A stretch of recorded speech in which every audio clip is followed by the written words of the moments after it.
We're live. All right, we will call the June executive meeting to order at 9:29.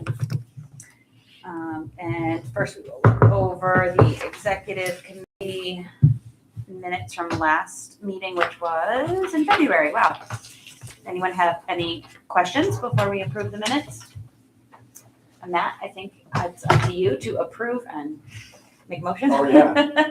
I'll It's make a just- motion to approve the minutes. All right, and can I second these? Yeah, I will second, and all in favor? Aye. Thank you. Business activity update, small business support activity.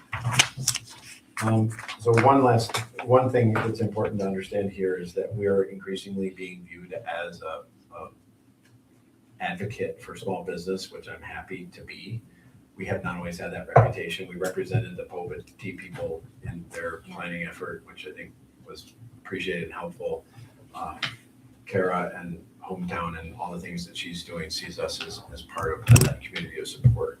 So I've asked the team here to start to help us get more discernment in that business activity, so you can see of the traditional stuff that we've been dealing with. It tends to be with larger businesses or employers, and we'll look to try to break some of that out. And then we're going to have some conversation about how to get into that sector in a more meaningful way later in the agenda. Have you heard anything from the chamber? Like, is it positive that we're supporting these Well, organizations? yeah, Tricia, just watches a lot of this, trying to figure out how to best to team with us, but there's no resistance. I think it's just all, okay, what are they doing versus what do we do? Like, she led all the ribbon cuttings, but she didn't necessarily stand with them as they were going through a planning board or working through a process. And I think that might be a good, break point where we kind of hold hands together. On the city, there's a number of things that we're involved with the city on. You're aware of some of those, whether it's a connectivity grant, but there's also a significant issue that we've been working on, the Power Up grant associated with everything that's on this side of the river. We are going to try to bring more insight to that to the full board. There's always a little bit of risk here that it looks like we're becoming more Glens Falls centric. So we'll try to balance that in what we provide by also showing something that's going on in the outside county, so that people see that we're continuing to serve both.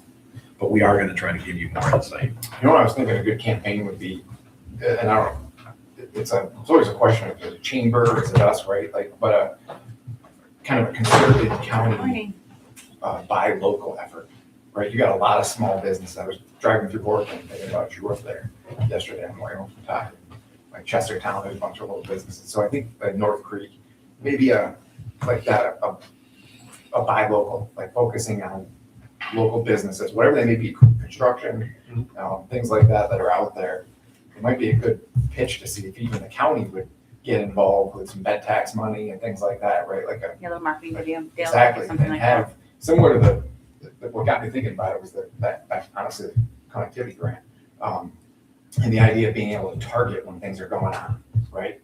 A lot of us, small business, talking to Drew and things, we don't really have the expertise of drilling in on how to geofence a lot of those people and things like that, right? It's a resource thing, time and money. We just don't have time and a lot of money to do it. But if the county put an effort into that, and also I say county, cities, towns, if everybody came together and we had this push, again, a buy local and helped push those little things, when we know that there's something going on in North Creek, we, geofence that stuff out, the cars that are coming through and things. I think that's like when the elected officials then go to board of supervisors and these businesses are coming to them saying, shit, this is great.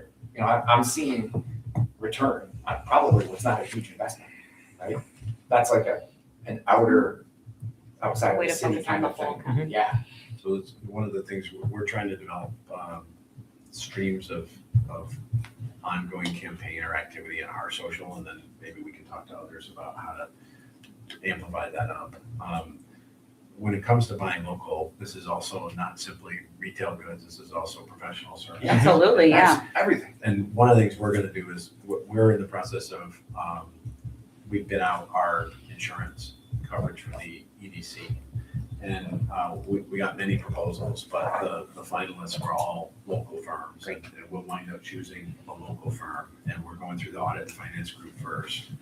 But all of them were able to provide everything we needed. And for us, we're able to determine, the criteria by which you make the decision. It's not always just whatever's the cheapest. I think the combination of them being local and having resources and assets and the service in addition to the price is all part of our criteria.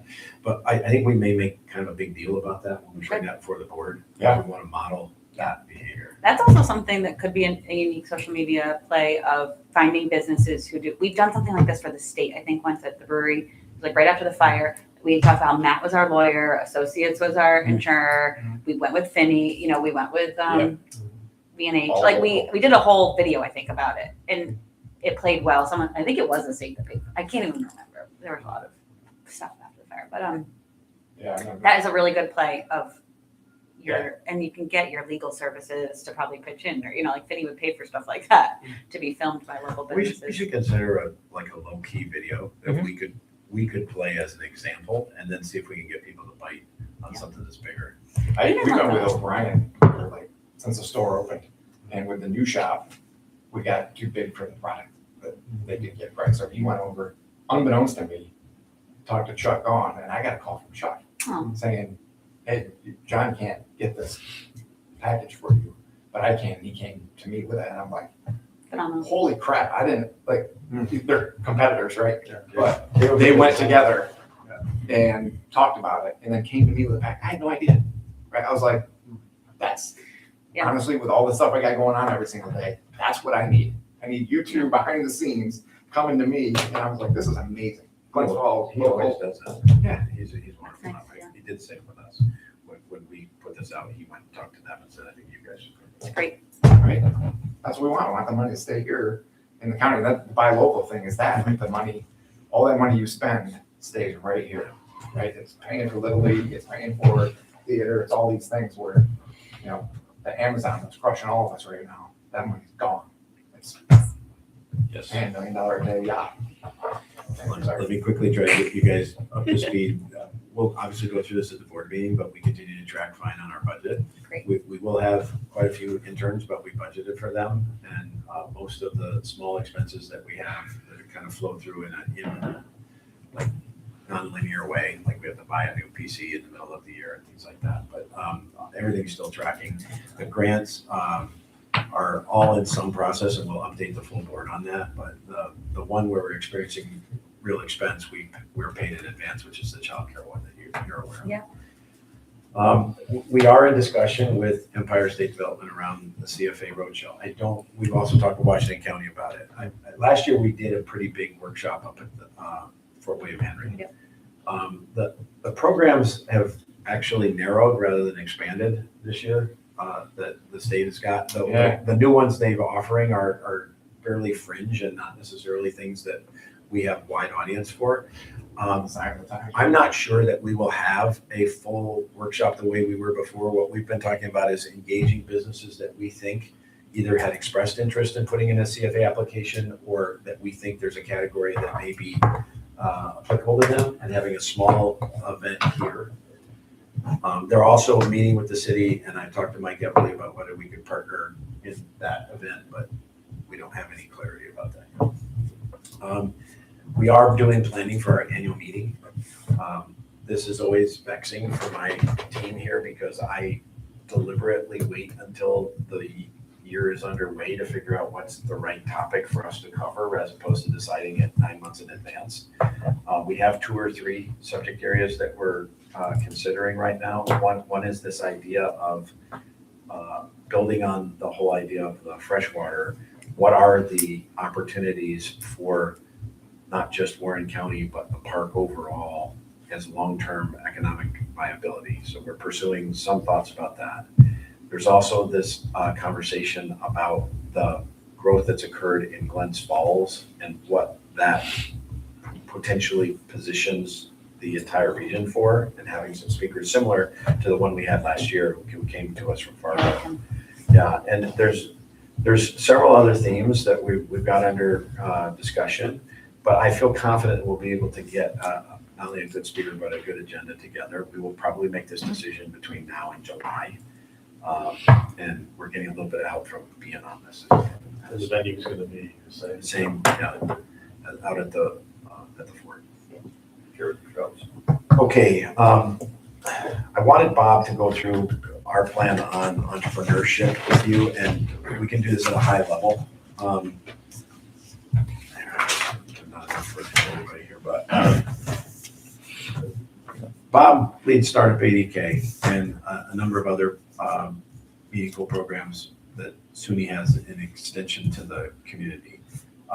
We have engaged him through the LDC and now the EDC to try to help us expand our entrepreneurial support. And I've been after trying to develop a more structured approach to this. And this is kind of what he's laid out. Let's try to go through this relatively. Yeah.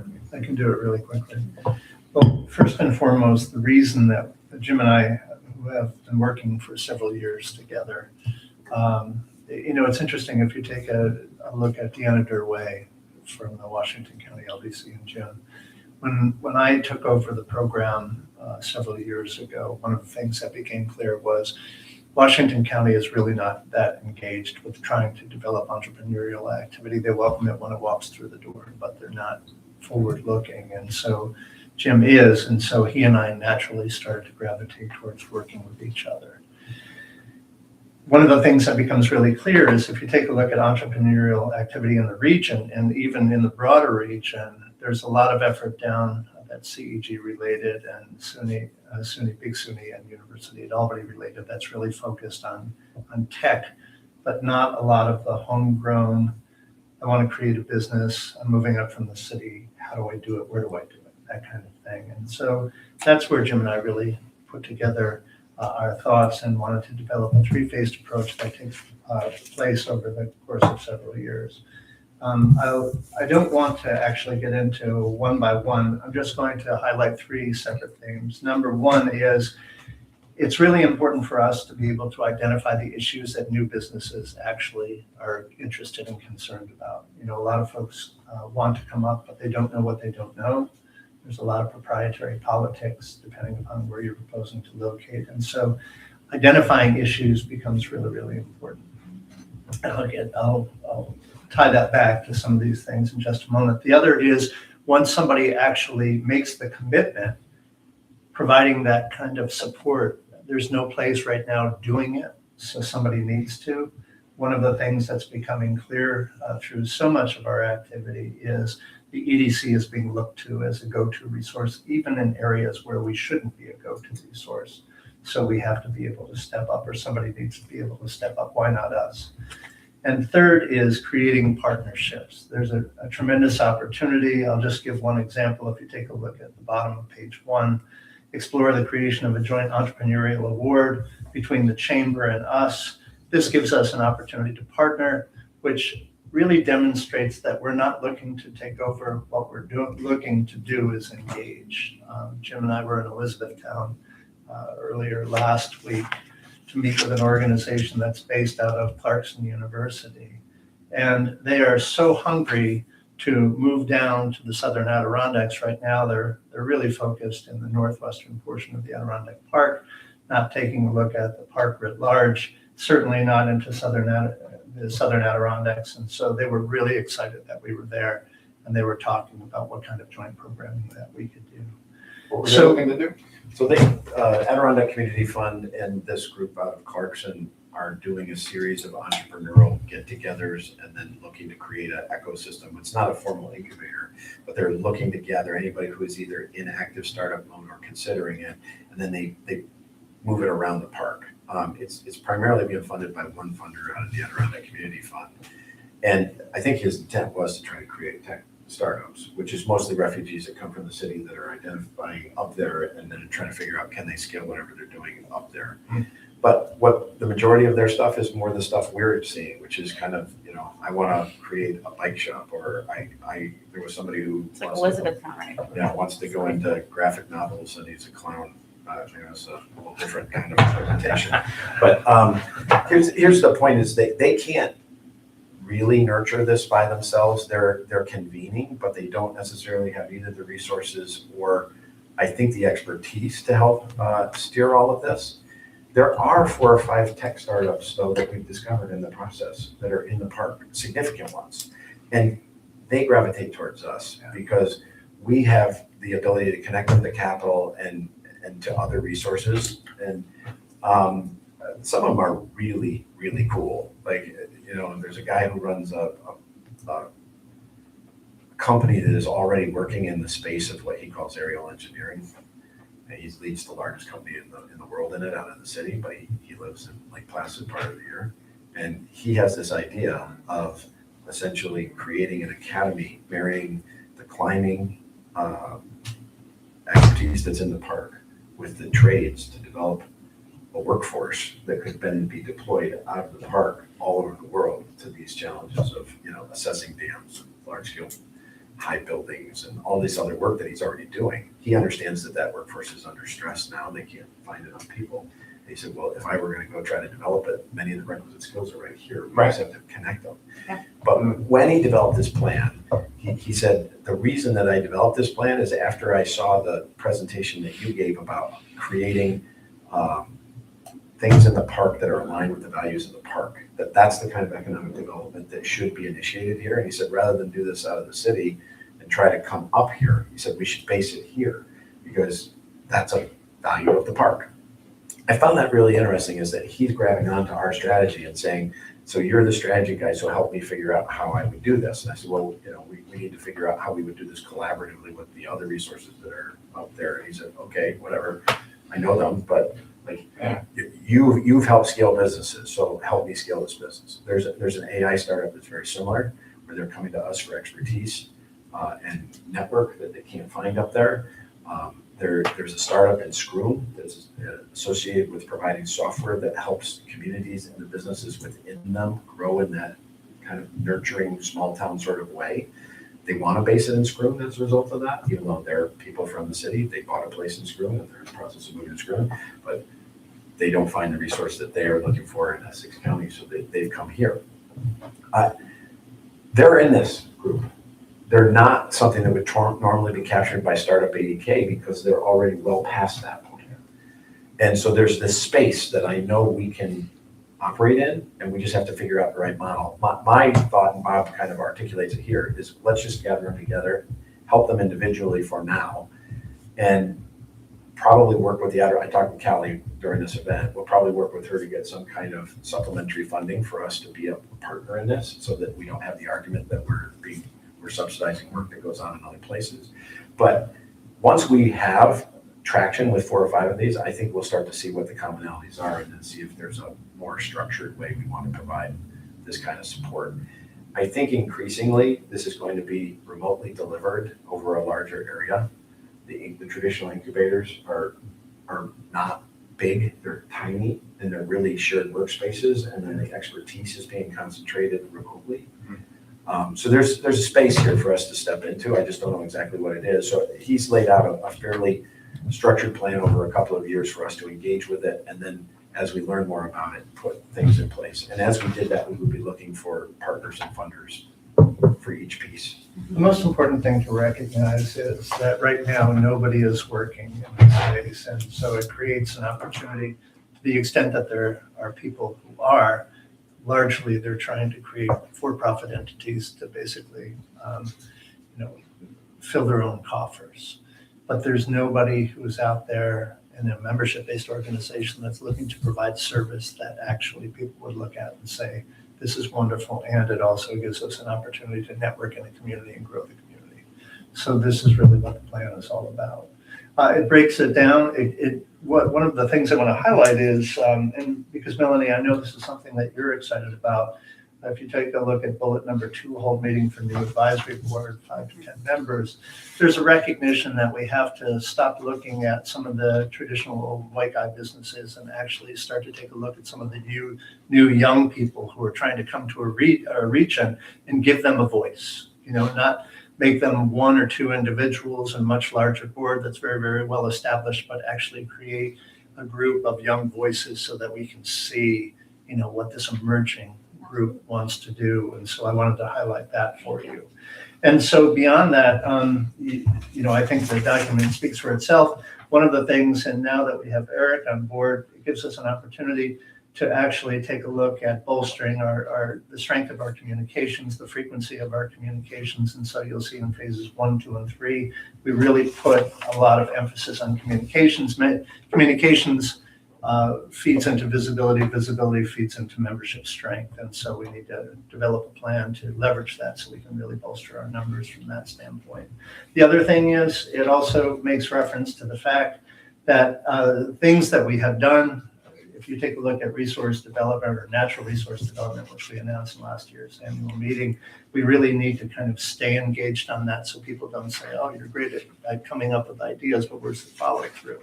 So we really need to focus in on the follow through. And then in phase 3, if you take a look at it on the 3rd page, you'll see that it talks about, and this comes out of my startup experience, because right now, startup is an 8-week program, 2 hours per session, that really helps people who are thinking about becoming entrepreneurs understand about what's engaged. It introduces them to insurance, accounting, marketing, those types of things, law. And it shows them what they need to understand before they actually step in. But that really only gets the conversation started. Then there's a natural pass that goes to SCORE, and they start working with SCORE. But SCORE is not focused in a locality. We need actually to be able to provide the kind of support within a locality that helps people as they grow, And, I think about the experience when we highlighted Matt's experience of the growth of the business. How do we get people to the point where they really understand where to go to fill some of those gaps that they don't ordinarily? I mean, take a look at what Bert, Christian, and you have done over at Common Roots. How do you know all of the things that you need to know to be able to scale that business? Trial and error. Yeah, A absolutely. lawyer. Well, that's true. That's true. But No, this but I is- appreciate this you is a saying good- that. This is a really good example, because you had to go forward all your CFA apps pretty much on your own. And you had to go seek, both legal and kind of network support in a structured way from a professional in the field. But there wasn't, this is no way to disparage SEDC, but it just, that they weren't present in that space. Not at all, yeah. And if we draw a circle around Glens Falls, I think this is true of Washington County, Northern Saratoga County, Southern Nassau County, as well as Warren County. And if we're identified that way, we got to figure out a way to say yes, and then figure out what is the best way to fund that.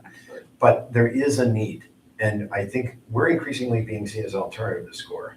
And that's because we're seen as relevant in the fields that people are exploring, which is not necessarily the fields of yesterday, but the fields of tomorrow.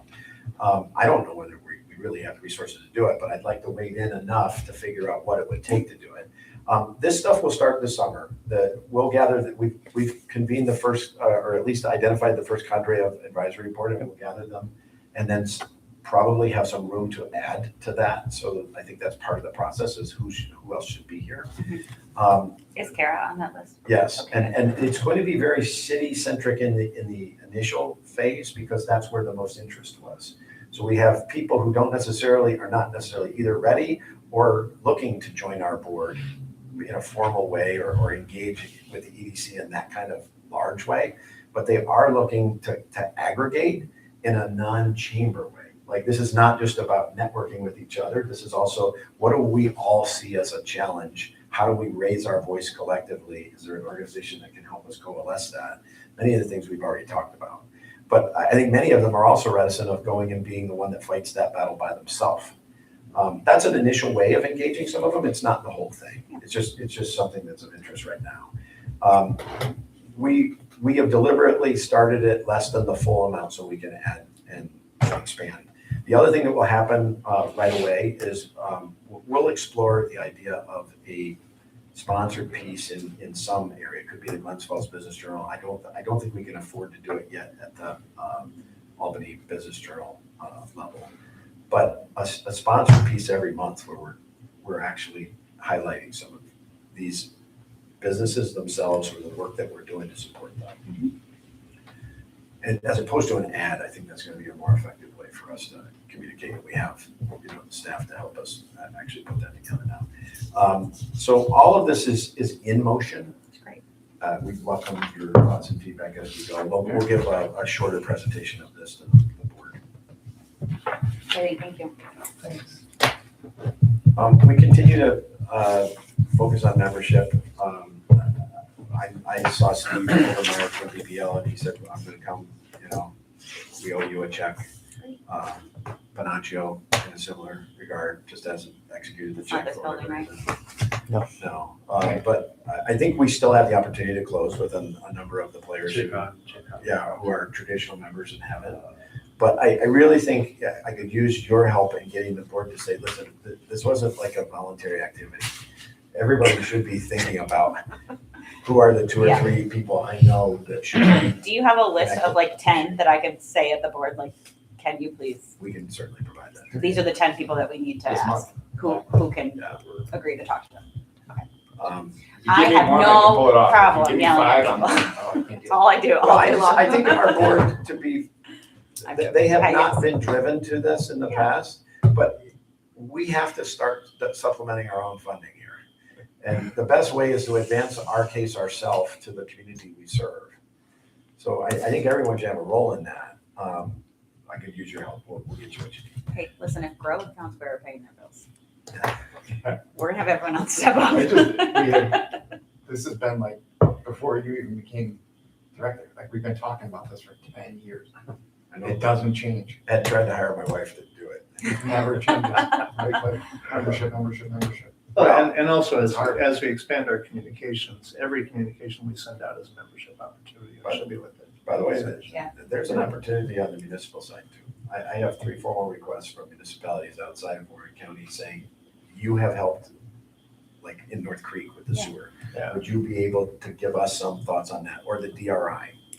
And I don't mind doing that. We gotta find a way that would, I don't know that they're gonna wanna pay us by the hour of the engagement, but maybe there's a classification that would allow them to participate in a limited Municipality way member. where we could share best practices or advise them in some way. I'm not gonna join their committee necessarily, but we could go certainly meet with them and say, here's the things that we've learned. Here's who I think you should see next. There's an opportunity, I think, for us there. On Mosaic, we just had meeting number 8 of all the arts organizations, the RFP that the IDA put out for a study of the Warren, Washington County creative economy. The vendor recommendation is in front of their board for this meeting, and if that is approved, then that work will begin in July of this year.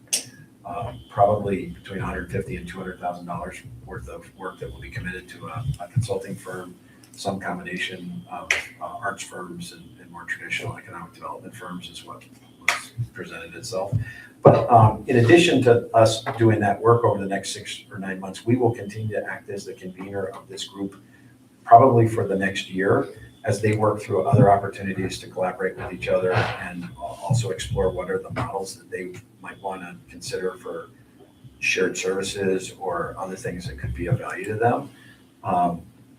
At some point, and we've said this to the group, we are the initiator and catalyzer, but not the long-term owner. But every month we're convening. There's now 85 of these arts organizations that have opted in. I think by the time that we're done, it will be more than 100. And it's fairly evenly split between Warren and Washington County. It's great. We are in the process of trying to do 2 things on the technology side, and we'll take this up in the Audit and Finance Committee. Our ADK Tech has basically said we can't cover machines for you that are out of warranty. So How old are they? we have some that are 5 years old. Most of them are not. They're still within the sector, but sometimes I don't mind. Like I'll take a machine and still use it and just essentially take my own risk. And when it fails, then we're done. Out of warranty or out of like patch capability? So they're basically saying that Because warranty is like, okay, fine, right. The year, yeah. So what they're saying is that the PC makers and the software makers are essentially converging. And typically it's the 3-year point, but whatever the typical manufacturer is, they're essentially saying that that's how long they think that they can support the evolution of the operating systems, particularly around security. And so they're basically saying, we'll cover your machines as long as they're still within warranty, but when they're outside of warranty, then we're gonna charge you far more to cover those machines. So we're trying to evaluate that and figure out how do we, What's the risk? yeah, we won't refresh everything, but we will probably refresh one or two. Also, this room is increasingly under demand from outside groups, which is a great thing. Hey, Manny. But it's really hard for us to set up remote connectivity for somebody else to use. We are talking with ADK Tech about how we would outfit that room in a way that would allow anybody to schedule, like we could schedule it for them, but when they could come in, they could essentially manage their own Zoom connectivity through it, and the screens would be more usable. Right now, they're not really usable. If We we, can't just plug in? well, they can, but the issue here is like, when somebody comes in and we have the room set up for the way that we do remote connectivity, and then they change it, they struggle to change it, and then we wind up having to change it. And so what we're trying to do is figure out, is there a way where we can bifurcate that, where there's a system that says, as an external player, this is how you connect, and as an internal player, we're staying this way. Also, just think we need a better way of projecting in there, because right now it's not easy for people to see if we don't have paper in front of them. We're gonna get some quotes from them. I think when we get the quotes from them, it's my objective that we would go seek somebody in the community to fund this, particularly somebody who won't pay membership like National Grid, to act as, maybe, is this the kind of thing that you would fund? And we'll put your name on it. I don't know what I'm talking about yet because I haven't got the quotes, but we are asking them to look at it. They've given us at least an indication of 2 or 3 models that might work, and they're relatively modest, you know. We're not talking about tens of thousands of dollars, but I just want to make sure that the room continues to be in use, because I think it's really good to have as many people using it as are. Yeah. That was everything. All right. It's 1 minute long. That's okay. Any other business? Any need for executive session? And we will adjourn the June executive committee meeting at 10:01. Thank you all. Or motion to adjourn. We'll say- So wait. I will second. All in favor? Thank you.